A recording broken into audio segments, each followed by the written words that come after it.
Ei galera, hoje eu vou ensinar vocês como fazer um canhão de TNT.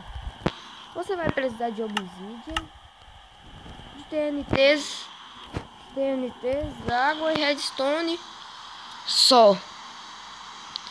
E de um fósforo. Mais nada. Não, de um fósforo mais um botão. Você vai pegar essas obsidian e fazer isso. Aí você vai colocar assim.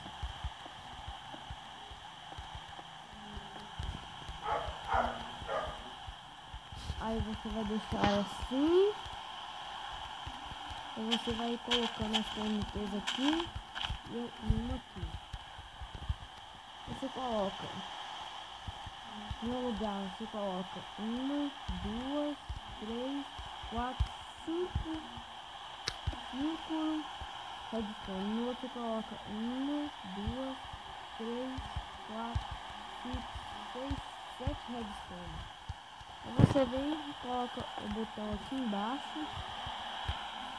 E pronto, nosso canhão de TNT já tá pronto. Agora é só você apertar aqui, esperar 3 segundos, você vem e aperta no outro. Aí vem e joga, mas eu consigo jogar mais. Por causa que eu tenho 4. Esse foi o melhor. Gente, não esqueça de dar seu like, de se inscrever no canal se você não for inscrito. E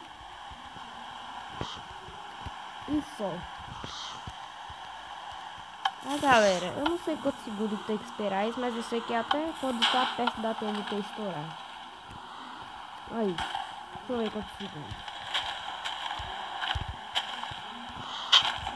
Ah, mano. 2, 3, 4. Aí, 4 segundos já tá bom. Galera, não se esqueça de deixar seu gostei. Não se esqueça de inscrever no canal se você não for inscrito. E por favor, me ajude. E qualquer coisa, deixa nos comentários. E falou, tchau.